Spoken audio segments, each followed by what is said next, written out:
Welcome back to Advanced Analytical English C1 C2, the podcast designed to help you navigate complex concepts, evaluate competing perspectives, and communicate with clarity and precision. I'm Laura.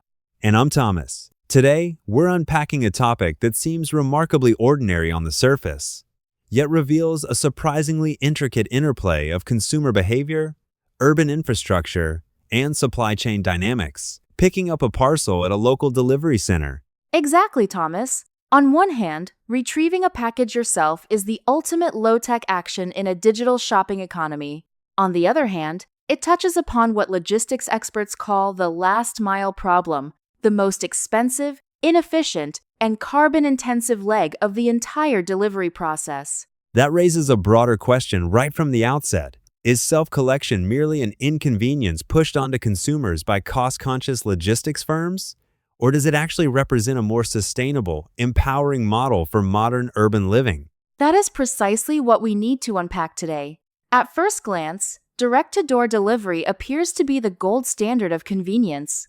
But when we examine the hidden trade-offs, failed delivery attempts, traffic congestion, environmental degradation, and missed handoffs, the issue becomes far more nuanced than it appears. To put that into perspective, last-mile logistics accounts for more than half of total shipping costs in many retail sectors. When a driver attempts to deliver a package to a residential address and no one is home to sign for it, the financial and environmental costs double instantaneously.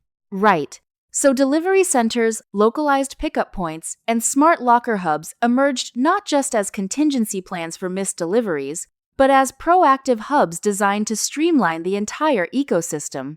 Precisely. From an operational standpoint, consolidating hundreds of individual doorstep visits into a single drop-off point drastically reduces vehicle emissions and driver hours. There is a compelling case for arguing that centralized retrieval is in fact the most responsible logistics model we have. However, we should not overlook the fact that this model shifts the labor of the final leg entirely onto the consumer. The fundamental assumption here is that the customer possesses the time, mobility, and transportation required to collect their own goods. That argument rests on the assumption that customer convenience is defined solely by staying at home and waiting. But for many working professionals, sitting at home during an unpredictable 4-hour delivery window is actually far more disruptive than taking 5 minutes to stop by a local locker on their evening commute. That is a fair point, Thomas. It highlights how we define convenience. Is convenience passive, having an item brought directly to your doorstep? Or is it autonomous, having absolute control over when and where you retrieve it? There is an important distinction here between absolute convenience and operational control. Passive doorstep delivery offers maximum comfort but zero schedule flexibility. Self-collection requires effort but grants complete temporal autonomy. Let's ground this in a realistic scenario to see how these trade-offs play out in daily life. Imagine a freelance management consultant named Sarah who works irregular hours and travels frequently between client sites.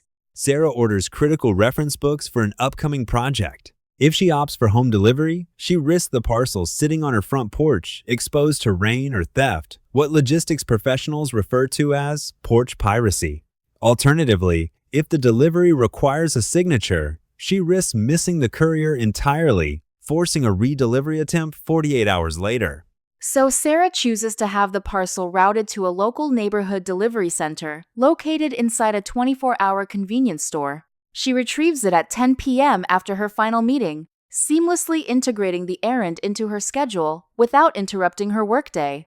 In Sarah's case, self-collection isn't a compromise, it's an optimization strategy. However, let's flip the scenario. Consider an elderly resident or someone living in a rural area without personal transit.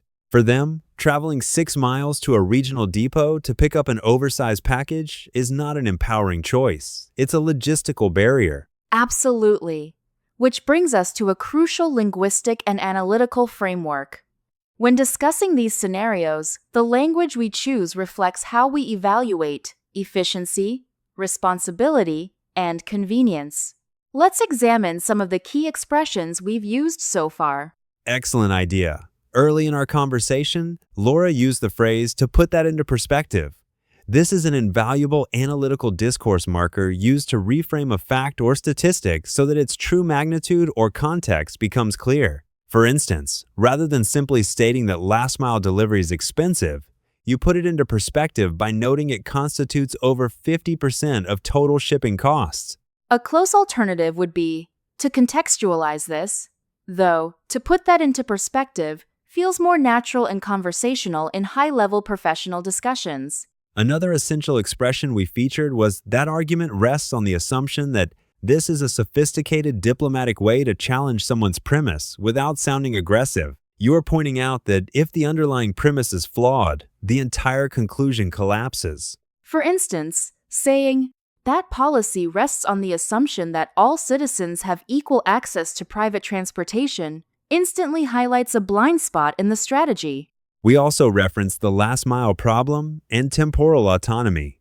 The last-mile problem is a precise technical collocation from supply chain management describing the final step of delivery. Temporal autonomy, meanwhile, refers to having control over your own time and schedule. Using precise vocabulary, like temporal autonomy, instead of simply saying saving time, allows you to express a far more subtle concept. It's not just about the number of minutes saved, but about who controls those minutes.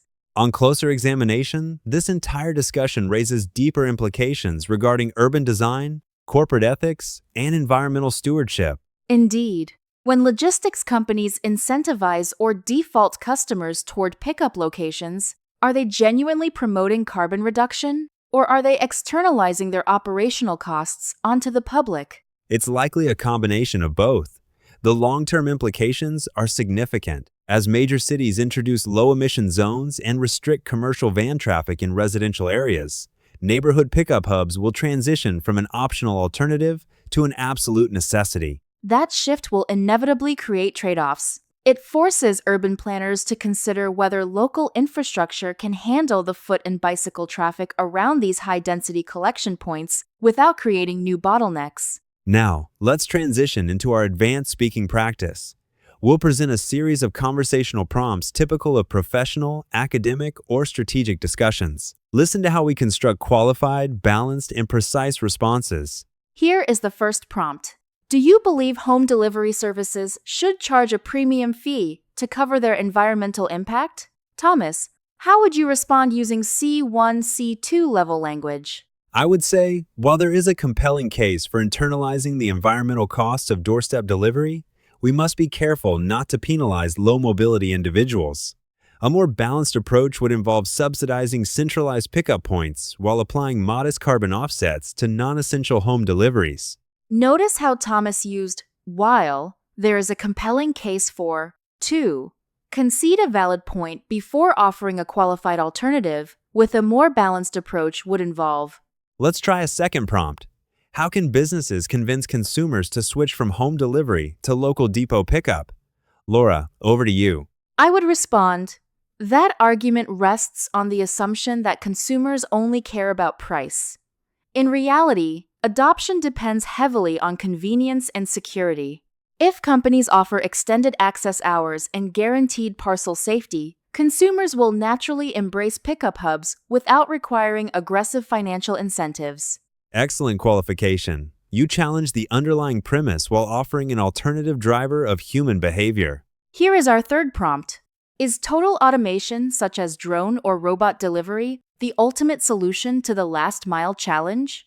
My response would be, at first glance, autonomous delivery seems like a definitive solution. However, the issue is far more nuanced. While drones may address speed in sparse rural settings, they create significant airspace congestion and privacy concerns in high-density urban environments. Therefore, centralized human-accessible hubs will likely remain indispensable. That response effectively uses at first glance.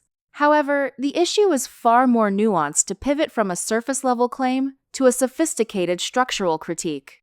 Now, let's consider practical applications. How can advanced learners integrate this language into their professional communications, such as business proposals, operational reviews, or strategic debates? In a professional meeting, instead of saying, I don't think your idea will work because people are busy, you can say, That strategy rests on the assumption that our clients prioritize absolute convenience over schedule flexibility.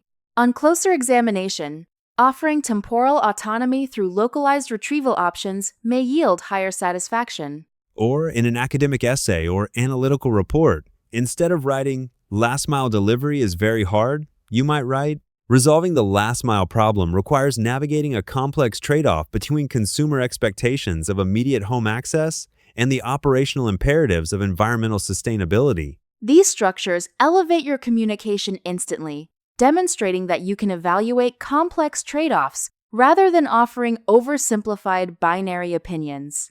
To synthesize our discussion today, picking up a parcel at a delivery center is far more than a simple daily task. It is a focal point where economic efficiency, environmental responsibility, consumer psychology, and urban policy intersect. What initially appears to be a minor inconvenience pushed onto the customer often turns out to be a key mechanism for optimizing urban logistics and reducing carbon footprints. Yet, the model is far from universally perfect. Its success relies heavily on accessible urban infrastructure, equitable distribution of pickup hubs, and respect for varying levels of consumer mobility. Ultimately, whether direct delivery or self-collection is superior depends entirely on how an individual or society balances the competing demands of passive comfort, time management, and environmental accountability. As a final reflective question for our listeners today, in your own daily life and professional environment, where else are you witnessing a shift from passive service consumption to active self-management? And what hidden trade-offs does that shift create?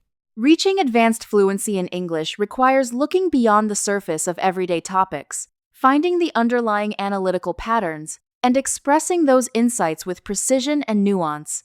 Thank you for joining us today on Advanced Analytical English, C1, C2. Keep observing the world critically, refining your vocabulary, and pushing your analytical communication further. Until next time, goodbye. Goodbye.